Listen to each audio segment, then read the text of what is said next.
Hey everyone, welcome to another episode of Nick Drinks. I'm your host, Nick Britsky. We are here at Lady of the House in Detroit, and we are with a special guest, Dave Arnold.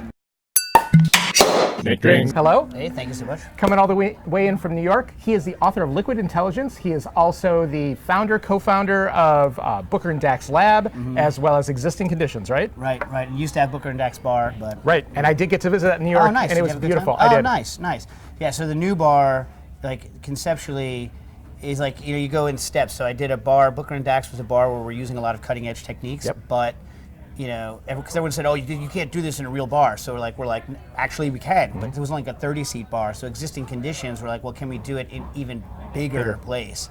And also, a slightly different focus because I have Don Lee is one of my partners there and Greg Boehm, so it's a slightly different focus, but it's nice to be able to paint with an even bigger brush and to prove that a lot of these new techniques can be used in higher volume places. So let's talk a little bit about some of the technology, because I feel like that's a lot of the things that you've popularized.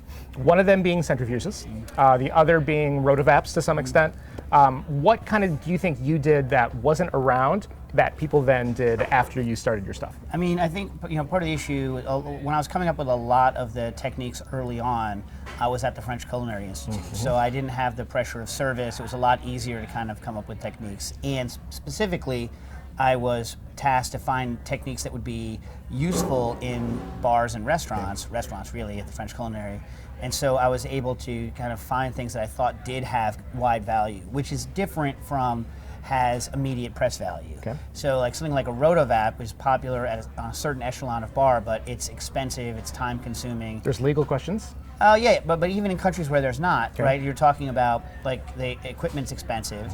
It's easy to break. It takes a lot of training to have it be really good if you want it to be really good. Yeah. And still, you're looking at like a liter an hour, and you have to kind of constantly attend it. And so it's just like it's not something that I would take on unless it's something you really want to take on. Now, as someone who's used rotovap for, thousands of hours, I love it. Yep. You know what I mean? But I think it is harder to apply in a large kind of bar scenario, or if you're going to pay people properly to do it. So look on the other side. So centrifuge, which you've actually gotten so much use out of, kind of the scientific side, you made your almost more accessible one that people could then use for the bar much more accessibly. Right. So I've been using the centrifuge for a long time. And for years, actually, my kind of core centrifuge was the same centrifuge you own, the Schwann. And I just, I loved all the techniques. Justinos, which is where you blend liquor and fruit together and you spin it out and you get this kind of marriage you can't get any other way. All the clarified juices for carbonation or for stirred drinks. We were making orgeats with it. We're just doing so much in the centrifuge. And then I was like, why aren't people picking this up? Like, why isn't this getting more legs, these techniques?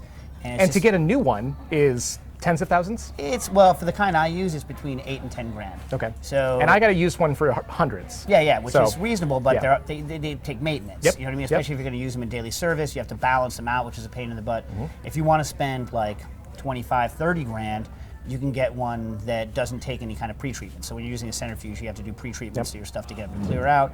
Like the Pectinex? Yeah, the enzymes, wine-finding agents, things like that. So if you spend 30 grand, you don't need to do that. Because it's more G's? More G's. Okay. So you need, I can give you the numbers. So like your Schwann does about 4,000 times the force of gravity. Because it's a spinning bucket, that it needs that much. You could actually clarify using those techniques down closer to like 1,500 times the force of gravity in a fixed angle rotor. But then if you want a fixed angle rotor without using enzymes, then you need to be upwards of 20, 25, 27, optimally like 40,000 Gs. Once you're at 40,000 Gs, you can clarify anything. Okay. You know what I mean? But and without adding any enzymes. But usually the rotors are smaller, the machines are bigger and more expensive. And so I was like, look, and they're dangerous, and you have to derate them, you have to balance them. I was like, I want this to be as kind of simple, as safe as food processor. Okay. As you have it there, you can have them lying around. And so my goal over the next couple of years is not that we're not going to get rich selling centrifuges because there's not that many people that want them yet. I just want more and more people to say, okay, this is something I can take on in my bar, in my restaurant, even at home for some people. and then try to push the technique because it's the techniques that I think that are important.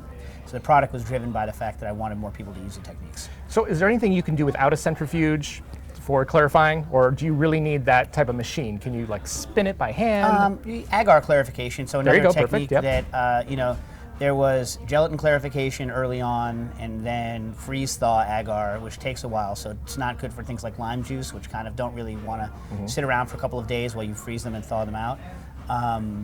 But yeah, agar clarification, quick agar, where you set it very lightly, you break it, and then you put it through it, which is a technique I worked on. I did.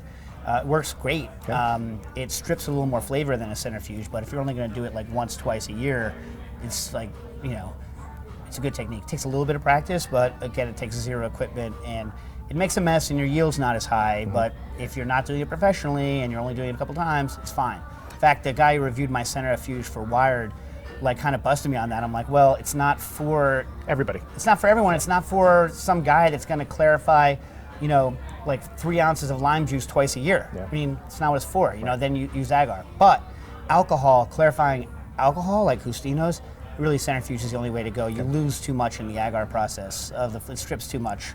Not good. So if all this is foreign to you, you can actually desimplify some of this with the book that Dave has written.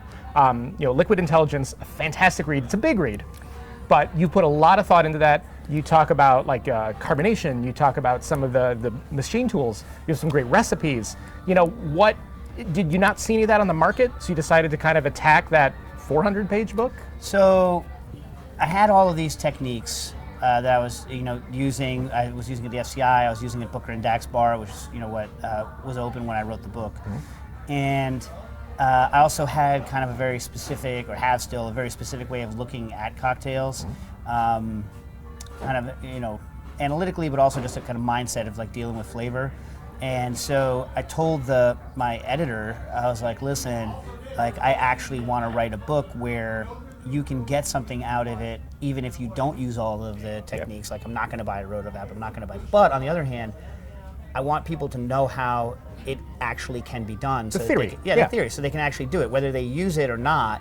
I want them. I'm not going to pull any punches on them. I'm going to give them the real answers, and I don't think anyone's going to buy it. And she's like, well, just do it anyway. And so they let me write kind of the book that I wanted to write, where I'll say stuff like, you don't need to do this, you don't need to read this, don't worry about it. Yeah, But but here it is in case. And so, I'm very gratified that, people read it. And how many copies have you sold? Oh, I don't know. More than I thought I'd Okay. sell. I mean, it's actually, I paid back my advance. I get royalties on it. That's so great. yeah, Good. so it's good, and it still sells. People still buy it.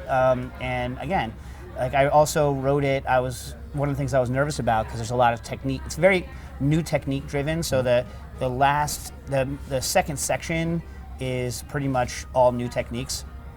And I was worried, well, people are going to come up with new techniques, and then this book won't be current anymore. And while that is true, I've come up with new techniques, other people have come up with new techniques.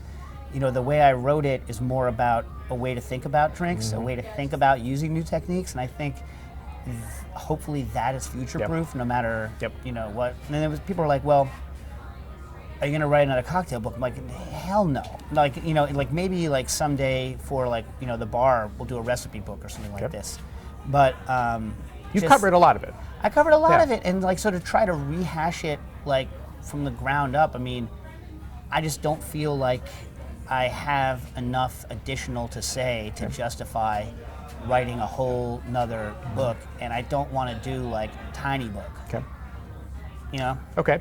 So let's look at where you're based. So New York is obviously huge cocktail scene, lots of advanced techniques. LA to the same point, Chicago for a little bit. Chicago, yeah. Is this the first time you've been to Detroit? Yeah, first Okay. time I've been to Michigan. And what have you heard kind of about our scene? Literally, we flew in yesterday. Okay. I went to Candy Bar and I came here, but I don't know. I know from contacts I have. For instance, I know there was a bartender who came out of Detroit that did a bunch of nitro muddling, which is a technique I did with liquid nitrogen. So I know, and on Instagram and Twitter, I talked to kind of a lot of people. Yeah. More people over on the other side, like Milwaukee Sure. and those kind of guys, but over here too. So I know that there's a lot of people working with new techniques, which is great. And so I talk to them sometimes on Twitter or Instagram.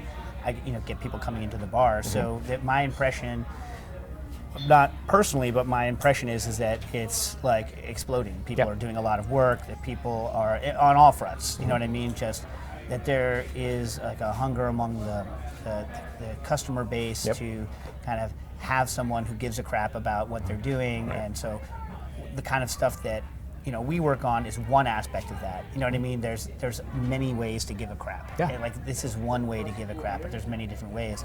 But just the impression I get is just that it's a ascendant kind of scene. Absolutely. As a home bartender, because I feel like a lot of my audience is a home bartender, what do you think is the number one thing they can do to improve kind of their home cocktail game? Oh, add a little bit of salt. If you don't already add saline, yeah. So at home, you don't have. I mean, it is easy to keep the saline solution around in an eyedropper, and it lasts forever. But if Shake, so it's just like 20. I use 20% roughly solution, and then it's just a couple of drops, like between depends on the drink and but between 1 and 4 drops per drink. Tequila maybe a little more sometimes, depends. People like salt. Tequila. Yeah. But just add a little pinch. And so the thing I always say in demos is if you've never added salt to a cocktail before, and a lot of people add salt now. I've been saying this a long time, but it's make a drink. Don't add a lot of salt, by the way. And this is why we use saline solution, because your hands are wet behind the bar, so the salt will stick to your hands. So that's why we use the eyedroppers. Okay. It's not to be frou-frou. It's just you can't dose with your like how much am I throwing in? It's all stuck to my hand. Not nightmare. We just add a tiny bit of make a drink like a daiquiri, taste it, add a tiny bit of salt to the drink you just made, stir it, taste it again, night and day. And it's just like, if you don't like that, I mean, I don't understand you, but like you'll see the huge difference. You did your best. Yeah, I did my best. So it's not about making it salty. Okay. It's a tiny bit, Popping just punches everything. The citrus, everything pops. And so it's you would never make something in a kitchen without adding salt. Why would you make a cocktail without adding salt? So that's the easiest thing. I like it. I think because anyone could do that today because they're making a drink. So that's anything with citrus, anything with coffee, anything with chocolate. Okay. In general, which is a lot of drinks. I appreciate it. So if people want to learn more, follow you, where can they go?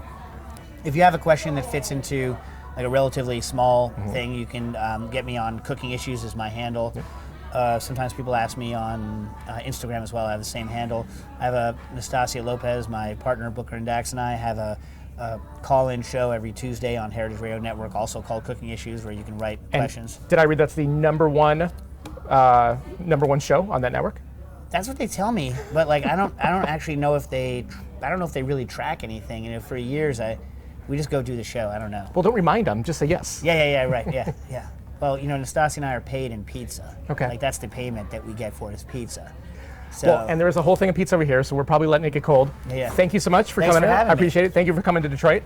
If you like more of this, you can find me on YouTube at nickdrinks.com. You can also find me on my Instagram handle at nickdrinks.com spelled out. And if there's any questions you have, leave them below. Thanks so much. Cheers, everyone.